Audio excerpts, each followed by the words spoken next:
Barsiisaa Tasfaayee Xaasoo fi haadha warraa isaanii Aadde Muluu Baqqalaa obbolaa haadha warraa isaanii kan tahan Aannanee Baqqalaa, Kuulanii Baqqalaa fi Taammiraat Baqqalaa magaalaa Nooleerraatti kan dhufan. Barsiisaa Tasfaayeen dhuga baatii isaanii akkas jechuun eegalu. Nuyi gaa'ila dhaabbannee waggaa 20f dhaladhamne. Haati warraa koo Muluun baay'ee dhukkubsatti. Waggaa 20 guutuuf dhiigni isheetu walirraan citin dhangala'aa ture. Waggaa 20 guutuu mana yaalaa mootummaa fi dhuunfaa hedduu geesseera, garuu furmaata hin arganne. Waggaa 20f halkaniif guyyaa dhiiga keessa ciisti. Gidiraa hamaa argite. Sanarratti dhibee hedduu dhukkubsatti. Tasumaa fayyaa bulteen beektu. Dubbachuun amma na rakkisutti gidiraa hamaa argine. Egaa waggaa 20f ala waan hin qabneef halkaniif guyyaa kadhannaan koo waa'ee madhalaa ture. Haadha warraa koorraa tilmaamaan ulfi 5 6 walirraa dhangala'e. Baay'ee dhiphanne. Maseenummaa waggaa 20f ceephoof jecha baay'ee baannee namoota keessa deemuu, hawaasummaa keessatti hirmaachuu baay'ee saalfanna. Sanarratti haati warraa koo waggaa 20f dhiiga roobsaa jiraatte, dhibee garaagaraan dararamte. Qorichaaf lilmoon dhaqna ishee xuuxee fixee bifa namummaa dhabde. Egaan utuma kanaan dhiphannu dhukkubni ishee baay'ee itti cimnaan manni yaalaa Noolee amma fuutanii deemuu baannaan ni duutii, dhiiga fudhachuu qabdi jechuun hospitaala Gimbiitti nu barreessan. Hospitaalli Gimbii immoo hospitaala Naqamteetti riifarii nuuf barreessan. Gara hospitaala Naqamtees dhufnee yaalamtee innis homaa furmaata dhabnaan dhibeen ishees hedduu waan tureef du'aaf nama kaadhimamte qabadheen gara waldaa kiristaanaa Araara Waaqayyoo Addunyaa dhufe. Ergasii maaltu isaaniif ta'e? Isaan maatiin dhugaa ba'uu, dhuga baatii ajaa'ibsiisoo gurguddaa kan biroo hedduu qabu. Isaan tooraan dhugaa ba'uu afaanuma isaaniirraa dhageenya. Daawwadhaa.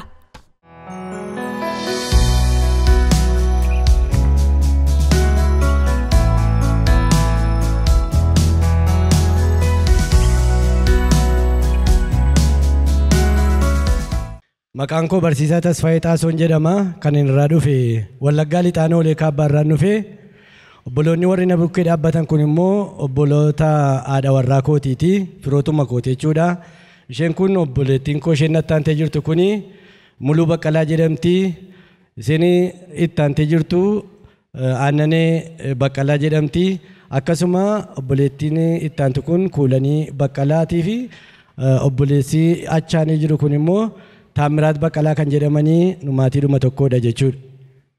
Kanaaf wanti Waaqayyoo naaf godhe iddoo kanatti dhugaa ba'uudhaa fi dhiyaadheen jira. Waggaa dheeraadhaa fi waggaa 20 fi dhala dhabeen waggaa 20ffaa irratti Waaqayyoo na yaadate.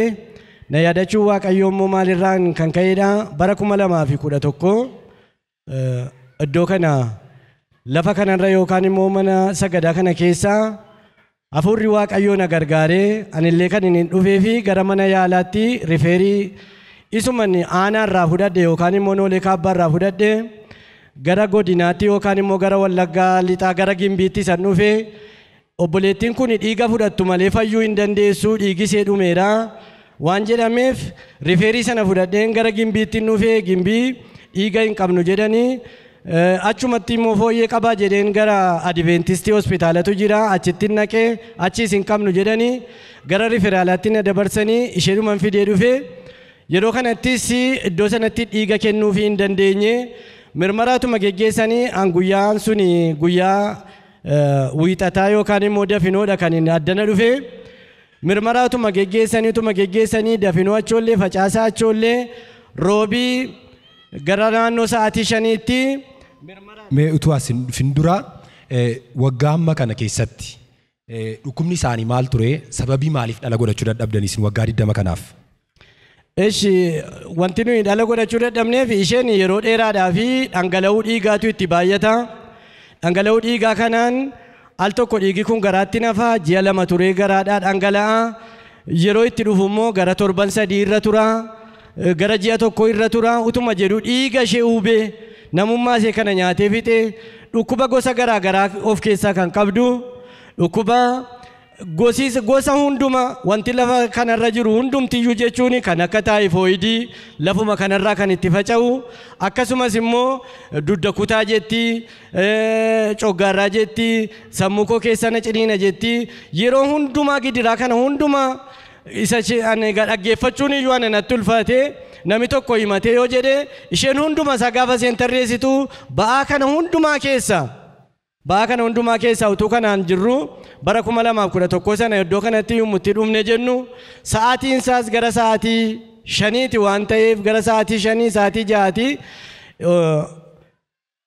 mirmaraa sanaaf gara Abdii Faarmaasii kan jedhamutti na erganii turanii achilleen naqu jedheen takka dookteriidhaan falmee jennaan kanaan dura iyyuu geesseera si'a meeqan achitti geessee achittis gargaaramuu hin dandeenye waan ta'eef amma naquu hin danda'u jennaan dirqama yoo dhatte malee waa tokko gochuu hin dandeenyu jennaan bakkeedha laaqana nyaanne iddoo kana lafa sagantaan raawwachuu ga'etti dhumne baarrii fi lafiitii teenye egaa amma waamichi yoo ta'e rakkoo dhukkubaa gosi dhukkubaa ati dhabdes hin jiru waan ta'eef addanuman taa'ee si eegaatii waan isaan waamaniif hollixiitii kadhachiifadhu jedheenani baarrii duraan taa'ee isheen hollixxee kadhachiifattee baate kadhachiifattee murtii isheen baatee jettu achumatti eegee walii wajjiniin hin baane egaa duraan kallattii kanaan utuu gidirfamaa jirru gara mana keenyaatti hin deebine dhiigi jedhame sunis hin kennamneef inni nuyi karaa amma kanattiin adeemne dhumne dhiigi yoo kenname malee jiraachuu hin dandeessu halkan kana yoo bushite noolee keessa lubbuu isheetiif sititti gaafatama kan jedhan sana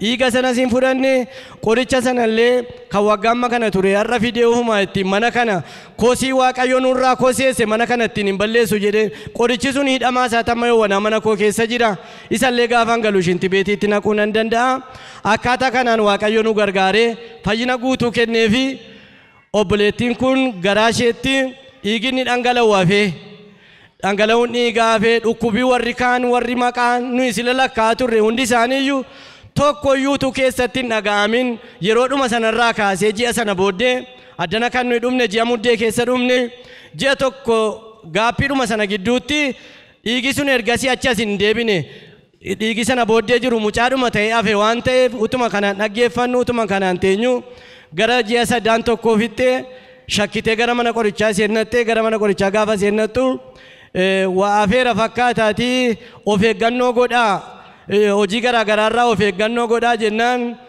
anis isoo seennaqa tokko dubbatte maal jetteen jenne calluman jedhe maaliif dubbii babaayisuurraa sodaadhee dhugaadha unatti hin fakkaanne waan ta'eef calluman jedhe ammas ittuma fuufamee gara ji'a 5 ga'ee gara ji'a 6 ga'ee dhokadhuudhuma dhaqin jedhaan ofii kootii duukaan naqu gara sanatti amma egaa tasayyuu bukkee deemuun anaaf hin ta'u amma isa kana waaqayyoota deema jedheeni ofii kootii akkaataa kanatti murteeffadhee hamma dhumaatti iyyuu ani xeenaa xaabiyaa duukaan nanne xeenaa xaabiyaa naannoo jirtu sana keessatti adeemuunuma sana unalleeyyee nan saalfadhee akkaataa kanaan utuma deemnu namoonni maaliif hospitaalatti hin geessitu ati haxxee maaliif hin ilaalchiftuu jennaan hin xumurarratti bara 2012 egaa isa mucaan dhalachuu jala ga'e keessanii hospitaala Gimbiitti geesse hospitaala Gimbiitti gaafan geesse jedhu an facaasaa san achi ga'e roobii achoollee isoo facaasaadhaan nu sana maal jedhu ciniinsuutu dhufaa jira fakkaataati mee bakkeedhuma kana keessa naannaa jedhanii dudubbatan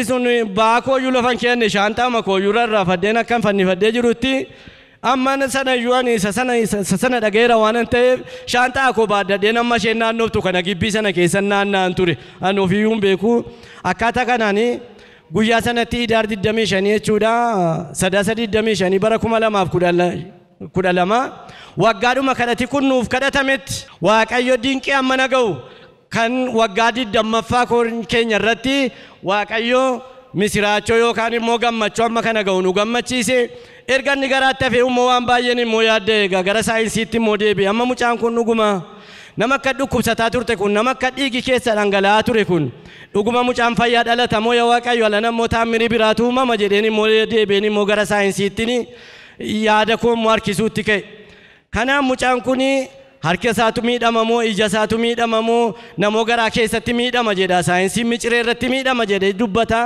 attam taalaata jedhee utuu dhiphadhu Waaqayyo mucaa ija guutuu mucaa harka guutuu mucaa jireenya guutuu kallattii tokkoof iddoo tokkoon iyyuu hir'uu hin qabne Waaqayyo hiixatee nuuf kenne mucaan keenya kunoo waggaa 3ffaadhaaf jira kun gargaarsa Waaqayyootiin nuuf ta'e Waaqayyo galata guddaa gooftaadhaaf. Haaluma kanaan egaa gargaarsi Waaqayyoo hawaasa keenya gidduutti bakkuma nu jirrutti mana amantaa nuyi keessa jirruuf hawaasa keessa jirru gidduutti iddootti salphannetti Waaqayyo ulfinaani Waaqayyo achumatti tollu qabe namummaan keenya baay'ee hin dubbannu baay'ee sin falmannu gara Waaqayyo keenyaatti harka keenya laadhanne gargaarsa Waaqayyo utuu eeggannu egaa nami jecha garaa garaa jechuu danda'a inni kaan gowwaadha hin falattuyi hin fuutu maal warri waldaa keessanii sunis maal si godhu jedhu Waaqayyo jiran jedhaa yaada namaa eeguudhaaf immoo calluman jedhal tokko kanaaf Waaqayyo yaada koo sanarra darbee yaada namootaa sana kuffisee ulfina isaa mul'ifachuudhaaf Waaqayyo nu wajjiniin argamuu isaatiin Waaqayyoon ani guddaan galateeffadha tajaajilli keenya galateeffadhaa fi mi'ammallee gooftaa kana.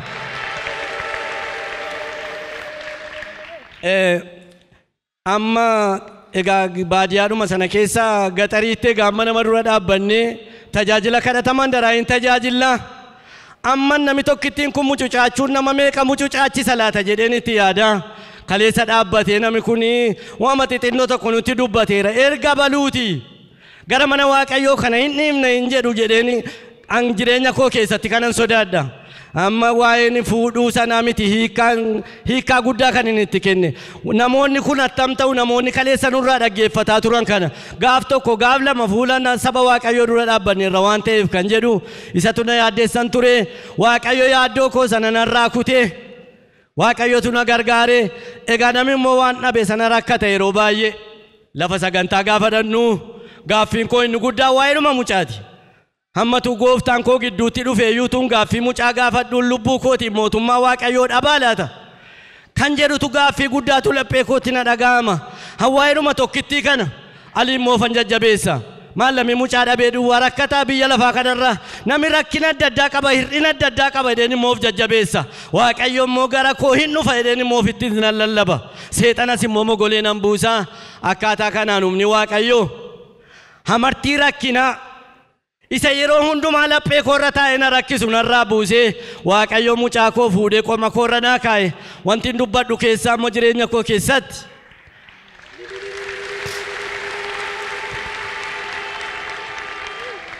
Waaqayyo ijoollee baay'ee bukkeedhaa qaba achuma jirti achumaa fuudhee nuu kenna achumaa nuuf kenna kan jedhu yaada garaa kootii keessatti nan kadhadhas Waaqayyo na gargaare humna natti godhe dhiibbiidhaaf immoo karaa biraatiin immoo karaa hojii biraa immoo nan milkaa yoon qoteen nan milkaa waan an argadhutti nan milkaa horii yoon horsiisen nan milkaa waan hundumaa nan argadha girgiddaa mana kootii kana akkas harka kootiin rurrukuteeni kana eenyutu utuba laata yaa Waaqayyoon jedha kana eenyutu utuba mana utubaa hin qabne kana attan godhu gooftaa koon jedha Waaqayyo waaqni inni hundumaa danda'u inni mana namaatti utubaa godhu inni ciraa namaa fufuu danda'u ilmi Waaqayyoo Yesuus Kiristoos yeroo nuyi abdii finnetti yeroo nuyi kumnetti dhufee mana kootis utubaa naaf godhe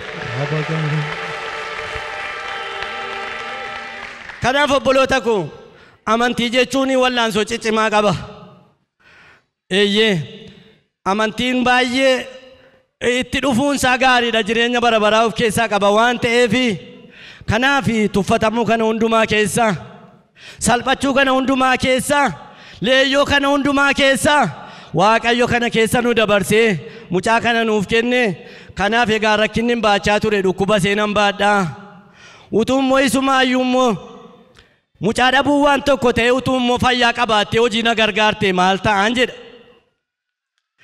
namni rakkina qabu egaa namni kallattii garaa garaatiin iyyuu yaadi isaa poozeetiivii fakkaatee iyyuu wanti inni ittiin nama miidhu jira sababa dhaba mucaa kanarraan kan ka'e akkan hojii misoomaatti hin bobbaaneef wanti baay'een na lola yoon lafa hojii dhaqe akkan hojiin hojjennetti yoon iddoo garaa garaa dhaqe akkan hojiin hojjennetti yaadi garaa kooyyuu na lola waan ta'eef Waaqayyo kana hundumaa irratti seexana waggaa amma kana na lole waggaa dheeraadhaaf sana lole kana Waaqayyo seexana diina koo kuffisee Waaqayyo boojuu naaf kenne Waaqayyo dhala naaf kenne kana Waaqayyoon nan galateeffadha Waaqayyoon naaf galateeffadha.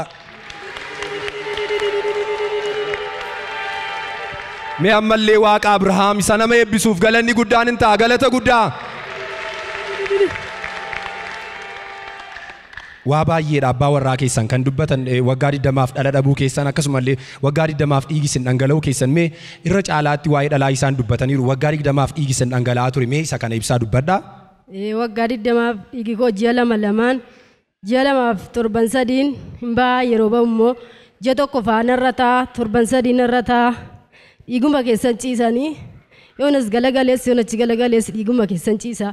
Waaqayyo dhufee dhiiga keessatti na argee addana dhufuu kootiin na fayyisee dhiiga kanas narraa kutee lafa abdiin koo dhumeera sichaan jireenya hin jiraadhu fixeera jireenya jedhetti Waaqayyo jireenya na jalqabsiise annan du'a jedhee yaade malee annan jiraadha jedhee si yaadne Waaqayyo kunoo nama jiraatu na godhee jireenya koo tokko jedhee lafaa jalqabsiise maqaan Waaqayyo haa galateeffamu isa namatti na dabale isa waan galata guddaa gooftaadhaaf.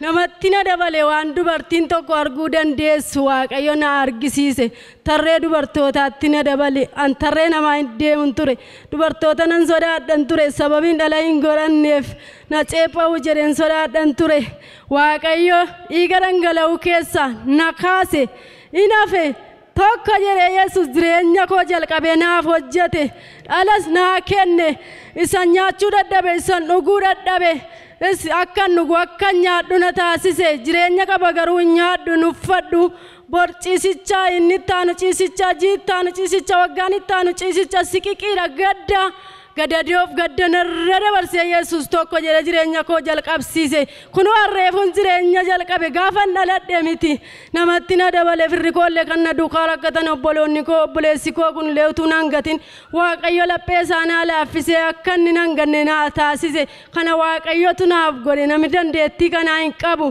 kunoo dhala ilmaa naaf kennee ija na guuchise Waaqayyo na gargaaruu isaatiif guddaan galateeffadha. Iyyuu kan danda'u mee gooftaadhaaf galata jabaa.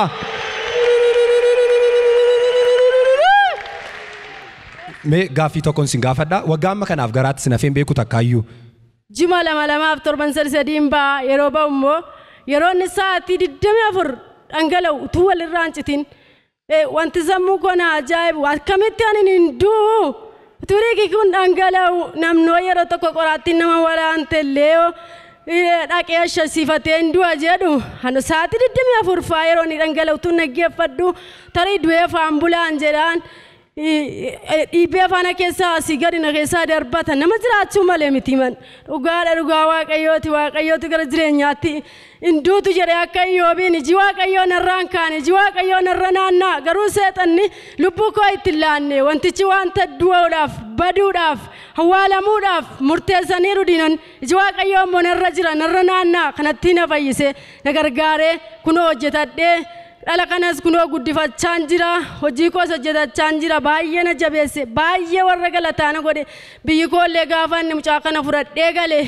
yaa'ee lafanni yaa'ee sin beeku inni kaan ililshaa dhufa inni kaan lafa daa'imaa dhufa ani mucaa baadheen sireerra ciisaa inni kaan ililshaa dhufa inni kaan lafa foqoqaa dhufa inni kaan ibsaa qabsiifata waanuma jedhamatu wallaalame dhuguma muluun deessee mucaa harkatti baattis hin jedhamne amma garaatti baadhetti immoo lafa namaa dhaquu nan sodaadha inni abbaa manaa koo ta'e abbaa manaa koo jaallatu narratti lafa dha'ee na dubbisee ishoo baga gammaddee Waaqayyo fiixaan siifa baasuudha inni gabaa keessatti na argu hirraataa mata miila kaasee amma mataatti na ilaala maali waan gabaa inni naqumaan waan nama irrakkisu gabaa inni naquun jaa namni immoo akkamitti ofiisaa danda'an jedha Waaqayyo waan raajii waan ajaa'ibsiisaa waan yaadamne waan guddaa naaf godhee kunoo jireenya koo tokko jedhee na jiraachise maqaan isaa naaf galateeffamu naaf eebbifamu naa galateeffadha.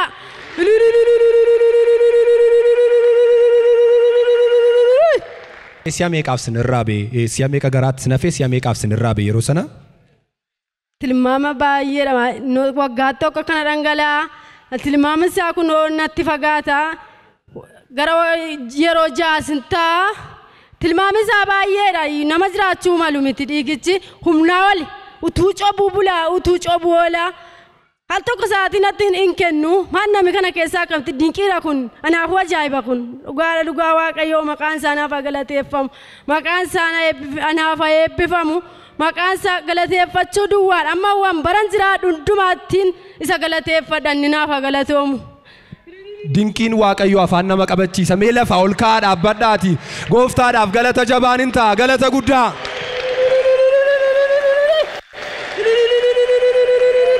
Hin nagaamu sagaleen keessan iyyuu kan danda'u gooftaadhaaf kana caalaatti. Nooraa waaqayyo isin eebbisu sabni. Tole egaa waa baay'ee dubbataniiru gabaabaatti waan dubbattu waan yeroo sana beektu tuffiitti dubbadhu. Boleettiin koo kuni baay'ee dhiphachaa turte baay'ee gadadamaa turte jechuudha.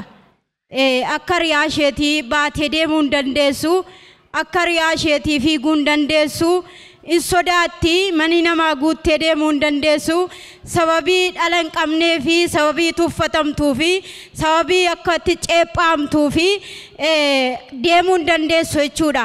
Dhukkubni ishee kuni dhukkuba salphaa miti akka amma salphaatti dubbatamu kana miti. Ani mataan koo jechuudha mana koo gadhiisee yeroon ishee gaafachuu dhaqutu jira yeroon ishee gargaaruu dhaqutu jira mucaa koo hangafallee isheedha kennuudhaan amma guyyaa halkan 14 akka isheen gargaartu gochuudhaan baay'ee isheedhaaf dhimmaan ture jechuudha akka amma dubbatamu kana miti baay'ee ulfaataadha dhukkubni ishee baay'ee cimaadha jechuudha gumii fooniitu keessaa babaa jechuudha baay'ee dhiphachaa turte dhala kana argachuudha wanti isaan hin godhin hin jiru mana qorichaa deemuudhaan mana qorichaa garagaraa adeemuudhaan wanti isaan hin godhin hin jiru jechuudha deemu baay'ee deemaa turan jechuudha yaaliin hin godhamin hin jiru jechuudha waaqayyo yeroo isaa eegee waaqayyo guyyaa isaa eegee waaqayyo guyyaa utuu hin tursiin waggaa amma kana waggaa 20 jechuun baay'ee fagoodha namni warri kaan yeroo wal fuudhanii waggaa 3 dhabne jedhu waggaa amma kana fixanii obboloonni koo kuni mucaa kana argatanii isa waaqayyo akka kanatti isaan gargaaree fi isa waaqayyo akka kanatti isaaniif kennee fi kanaaf isaanii wajjin galateeffachuu iddoo kana dhumne waaqayyoof galanni guddaan haa ta'u waaqayyoof maqaan waaqayyo eebbifamu kanaaf sabni kun waaqayyoon nu galateeffadha.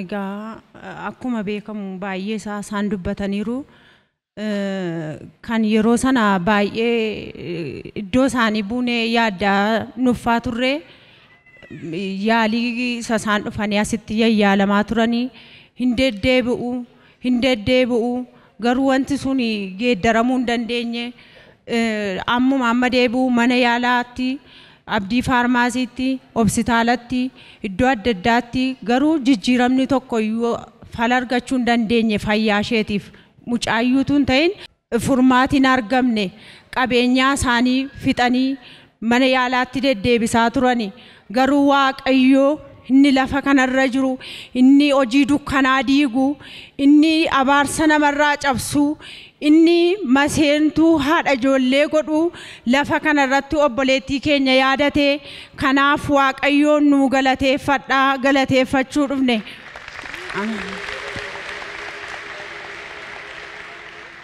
Dhugaatiin keenya inni lammaffaanii obboleessa koo Taamiraat Baqqalaa kan jedhamu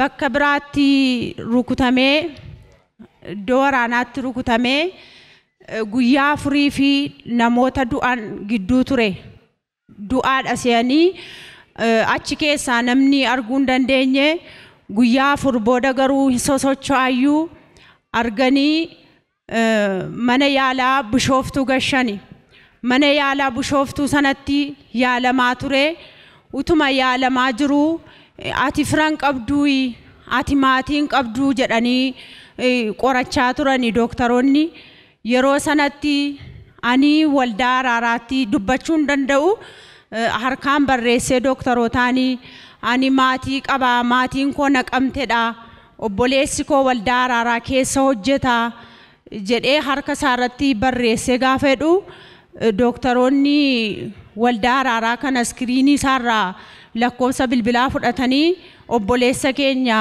immoo asitti argatan lakkoofsa isaa sanarraanii obboleessa keenyatti dawwalanii dooktaroonni akka wal arginu ta'e obboleessi koo inni as hojjetu ture Dambidolloo irra jira ammas deebinee isa kana deemnee arguu hin dandeenye karaan nageenyi baay'ee rakkoo ture sana gidduutti isinii yaalii nuun goonee fi dadhabne yaalii kan biraadhaan hin fayyachuun hin jiru kanaaf waldaa araaraatti geessaa waldaa araaraatti isinii fayyaa nuun isinii baafna kanaaf inni yaalii keenyaan hin fayyu waan ta'eef dooktaroota akkas isiniin jira ture dooktaroota akkas jedhe yaalii keenyaan fayyuu hin danda'u nuun finneerra amma namaattis gargaarreerra kanaaf lafa waldaa araaraa yoo dhaqe hin fayya waan ta'eef mucaa kana kottaatii fuudhaa jedhanii nu rakkisu turan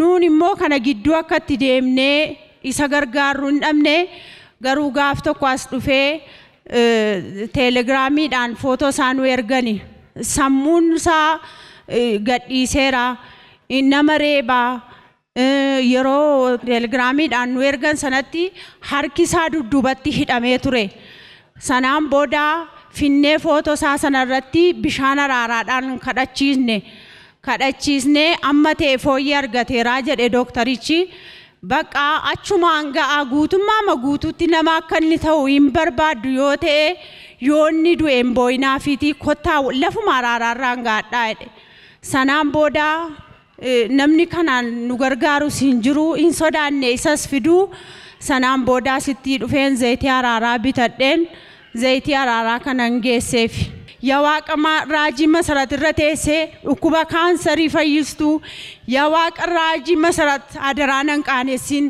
ayyaanni nama sanarra jiru anarraan isa mul'atu meerree akkanaan hin jenne hiriyoota kootti waanan dubbadhu namoota maatii kootti deebee waanan dhugaa ba'u dinqii kee hojjedhu jedhaan deeman ture garuu Waaqayyo akkuman kadhadhe na gargaaree yeroon dhaqe sanatti qobaasaa rafaa qobaatti baasanii fi isa dura bishooftuudhaati xoraayilochi galeeranni xoraayilochi ittidha kanan geessee fi waan sireerra rafuu hin dandeenyeef lafa laataniiruu fi namni achitti hin gargaaru yoo qabanii baasanii hin kufaa dhiigatu bakka dhiiga duwwaa taadhan isaa jedhanii nutti darba innee baqannanaan jedhanii yeroo sanatti bishaan araaraa irratti kadhatame nanoo baasee zayitii araaraa kanatti biddeenitti godhee laadhee fi maalidha jedhee na gaafate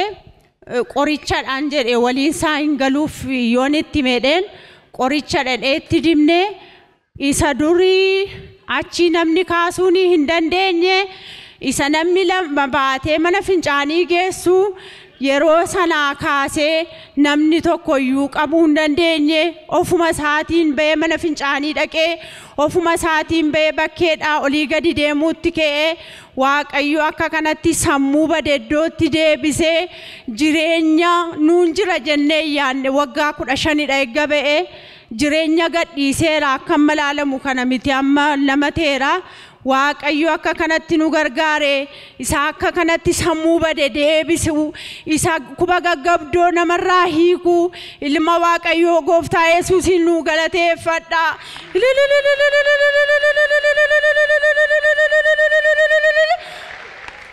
obboleettiin kee waa gabaabaa waa'ee kee dubbatteetti atis mee gabaabsiiti waan isheen hin dubbanne waan yeroo sanaa waan dubbattu yoo qabaatte dubbadhu ani yeroo sadii dhaameera yeroo sadaffaa kanatti kan hin dhaame immoo of wallaalee kufeen achumaati fira na kaasu wayii nama na kaasu hin arganne guyyaa afuriin iddoo kana bulee guyyaa afuraffaa kana keessatti namichi diimaan dheeraan tokko dhufee harka koo kana na qabee jechuudha. Harka koo kana na qabee ka'i naan jedhee naan ka'ee mana guddaa baay'ee daangaa hin qabu manni isaa jechuudha. Manicha banee manichatti nagashee jechuudha. Manichatti nagashee kana hin argitaa karaa dugda kee duubaa jennaan noon jedhe. Dukkana kana argitee taanaan noon jedhe. Dukkanni kuni lammataa sin argatu naan jedhe jechuudha. Manichatti immoo hin cufe jechuudha. Abjuudhaan ture kun? No. Achi booddee yeroon bir jedhu bineensi na bukkee jira akkas taa'ee.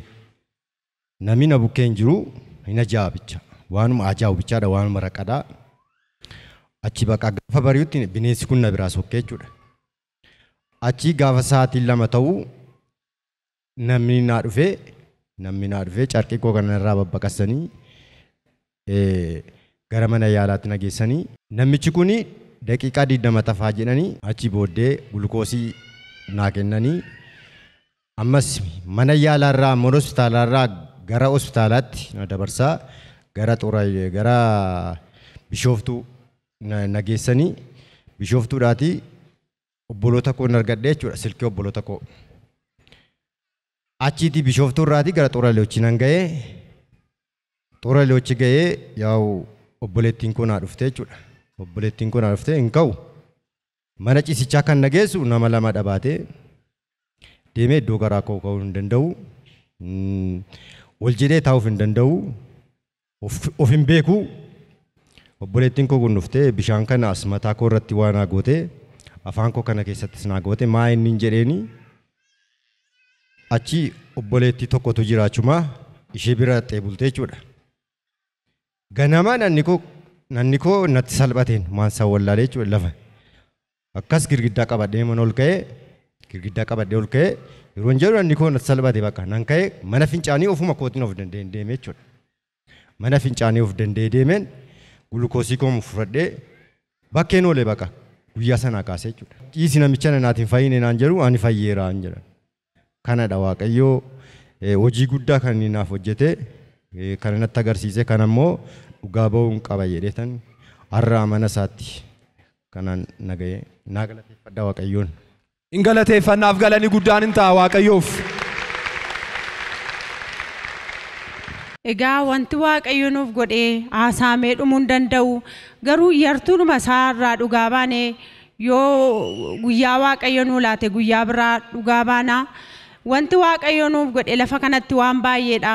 Zayitii araaraadhaan bishaan araaraadhaan Waaqayyo waan baay'ee ijoollee koo irraa rukutee isa keessaa garuu wanti nuti dubbatiin bira hin darbine ijoollee koo mucaa koo ishee hangafaa kanaa gurri ishee tokko hin dhaga'u ture. Gurri ishee hin dhaga'u ture waggaa 2 kaastee waamna.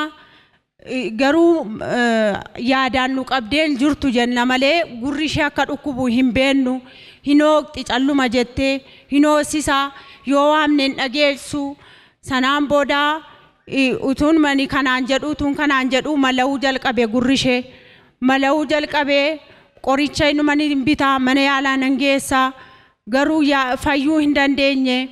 Achiitu isheen kun ituun fayyinitu jirtutu dhukkubsataartu inni lammaffaan kunis akkasuma gurri isaa lamman mala'utti ka'e lamman isaaniitu dhukkubsatanii qorichumatuun fayyadamu fayyuu hin dandeenye garuu Waaqayyoo zayitii araaraa lafa kanarratti namni Waaqayyoo sagalee itti baasaniin gurra ijoollee kootti naqe gifiraa fi gurra mala'uudhaanii kan rakkachaa turan halkan raffisanii guyyaa akka kanatti na rakkisu Waaqayyo guyyaananii zayitii sana gurra isaaniitti dibee kaasee gurra malaan ijoollee koo irraa hin cite kanaaf Waaqayyoon naa galateeffadhaa sabni Waaqayyo.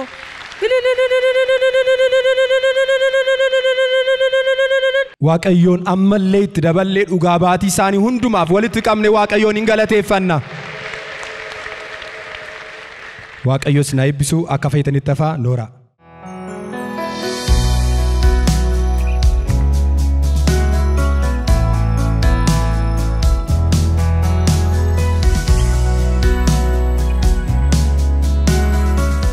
መምህር ተስፋዬ ጣሶና ባለቤታቸው ሙሉ በቀላ፣ ታምራት በቀላ፣ አነኔ በቀላና ኩለኒ በቀላ ከኖሌ ካባ ከተማ ነው የመጡት። መምህር ተስፋዬ ምስክርነት እኛ ለ20 ዓመታት ልጅ አጥተን ነበር። ከተጋባን 20 ዓመት ሆኖናል፣ ግን ልጅ አላገኘንም። ባለቤቴ በጣም ትታመማለች።